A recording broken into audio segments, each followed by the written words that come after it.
Each of you should give what you have decided in your heart, for God loves a cheerful giver.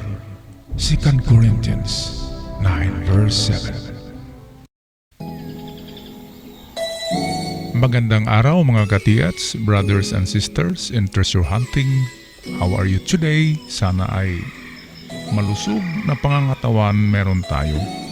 At saka malusog rin na espiritual na katawan. Yan ang magandang panlaban sa COVID, together with good vitamins and supplements for our physical body. Siya nga pala, merong mga nanalo doon sa aking Good News Daily TV channel. 4 yung nanalo doon, hindi lang 3. Kaya i-check nyo ang inyong mga inbox kung may message at padalhan nyo ako ng inyong mga detalye para may padala ko via LBC ang mga tokens na magagandang kompas na magagamit nyo inyong quest for the Yamashita treasures. At ako'y mag-shoutout muna sa lahat ng aking avid followers right here in the Philippines, sa kapuluan ng Pilipinas, Luzon, Visayas at Mindanao, lalo na sa ating mga avid followers right there in abroad, overseas, dyan sa Middle East, in the Western Hemisphere, Southern and Northern Hemisphere of the world. At ngayon atin ang tatalakayin ang ating treasure marker na ito. Ano nga ba ang kahulugan nitong square treasure marker? Ating tunghayan. Alright mga katiyats, magandang treasure marker na naman ito. Kung napansin nyo ay napakakinis ng surface ng bato na ito. Parang sinipilya siya, parang naplantsa. Di ba? So that is made of a tool. Ito'y gawa ng tao. At ang square ay isang treasure marker on the spot. Ang kahulugan, lalo na pag mayroong itong dot. Ang ibig sabihin ay there is a treasure. Kung hindi man sa ilalim ng bato na yan, ay nasa gilid or malapit lang sa kanya. Treasure on the spot. Ngayon, magkwento muna tayo about square treasure marker. Kung nakaganyan, merong X, that is boxes of gold bars. Ulit, ang square na may X o rectangle na may X, ang kahulugan ay boxes of gold bars. So gold bars yan guys. And then kung dot lamang, square na mayroong dot o rectangle na may dot, pag nasa gitna ang dot, meaning treasure under. Okay, sa baba niya or treasure below. Pag nasa sentro or treasure inside the rock, nasa ilalim ng bato. Ngunit tulad ng ganito na medyo tabingi o naka offset sa gilid, ang kahulugan niyan ay medyo malayo-layo dyan sa bato. Hindi siya sa gilid, hindi siya sa baba ng bato. Merong distansya. Yan ang ating alamin ngayon. Okay. So, kung nakita nyo, meron pang isang marker dyan guys. Atin muna ito liitan. Okay. Saan ba ang isang marker dyan? Nakikita nyo ba? Ito yan siya guys, oh. Yan ay handmade rectangle treasure marker. At bakit nakatagilid yan?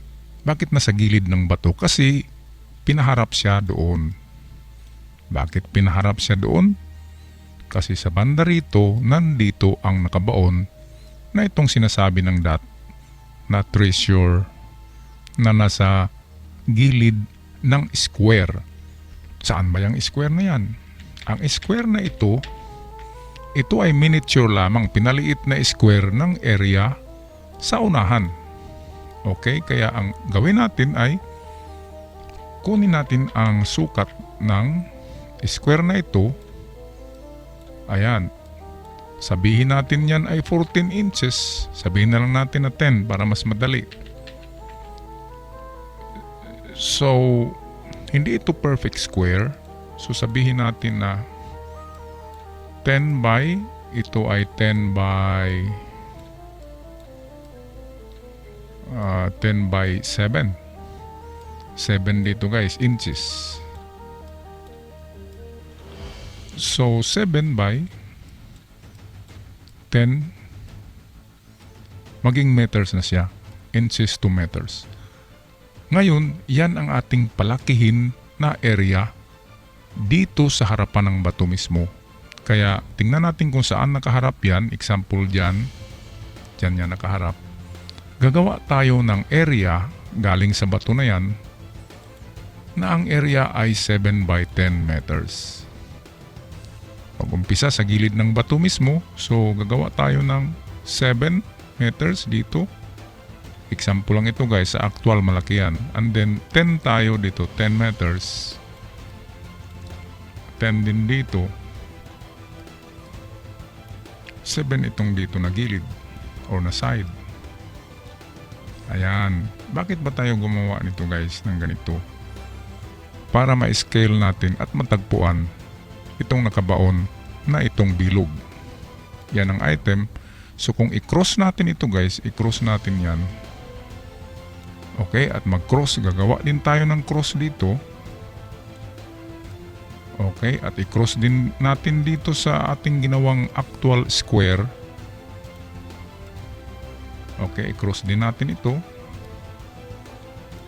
Ngayon, kung atin ilipat itong circle dito, saan ba yan natin matatagpuan? Sa actual natin na pinalaki na area, itong 7 by 10 meters area ay malaki na yan. At dahil sa cross na ginawa natin, ito yung direksyon niya ng compass. So kung hindi man tayo nagkamali na ito yung north, south, east, and west, ganon din dito guys, ito yung norte, south, west. So ang treasure ay nasa bandang west. Okay, gulayan natin ng yellow para malaman na ito yung gold. Ito yung gold at nasa west siya na side. Ngayon kung dito naman tayo mag-cross sa kabila, hanapin natin ang west, ay nandito ang west. Ngayon sa pinalaki natin na layout, sa actual na layout, sa area na 7 by 10 meters na, yan ay nakuha natin sa 7 by 10 inches. Ngayon pinalaki natin sa meters, kaya meron tayong area na ganito. And din nang lagyan natin yan ng cross, ay madali na lang natin matukoy, ayan, kung saan ang item.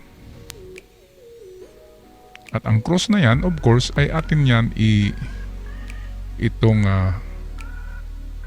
ating i-compare sa direksyon ng compass. So ganyan pa rin yan, compass pa rin yung naka-cross. At ngayon dahil sa eksaktong nasa west, ito, ang item, sabi sa rock diagram, ito yan, at ito yan. Ang sabi sa rock diagram ay nasa may dulo, malapit sa dulo ng west. So tama tayo. Nasa malapit sa dulo ng west, ito yan, ito yan. So i-final natin sa kulay na green ang ating digging spot. Ito yan guys, malapit sa west at ang haba niyan ay 10 meters galing sa bato. Kasi nang kunin natin ito in inches ay lumabas na 10 inches in example. Pero sa actual, kung yan ay 14 inches, so 14 meters ang layo ng item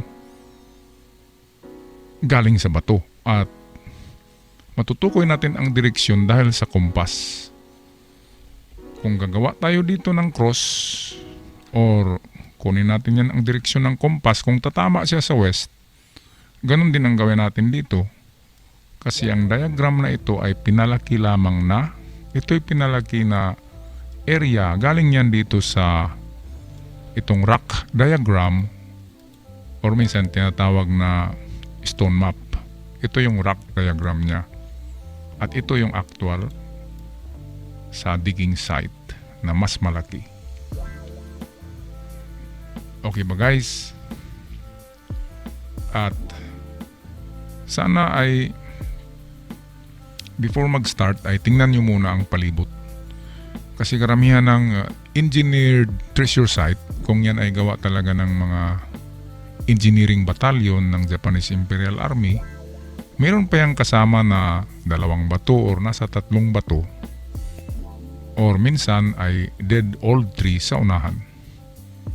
Pero para sa akin, ganyan ang aking pinaka-the best solution. Kasi bakit nagdubli-dubli ang square dito, kung napansin nyo, ay meron na siyang square na pinakita dito sa ibabaw, which is malapad at makinis ang bato. At dito naman sa nakatagilid ay nag-carve na naman uli siya ng itong rectangle at nakaharap siya sa west.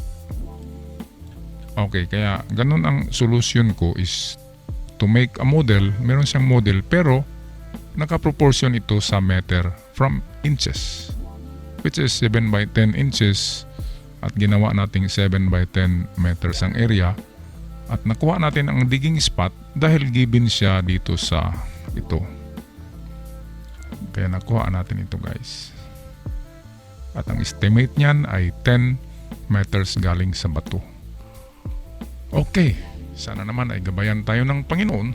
Palagi akong nagdasal na bigyan niya ako ng itong matalas na pag-iisip at makapag-analyze at decode tayo ng eksakto.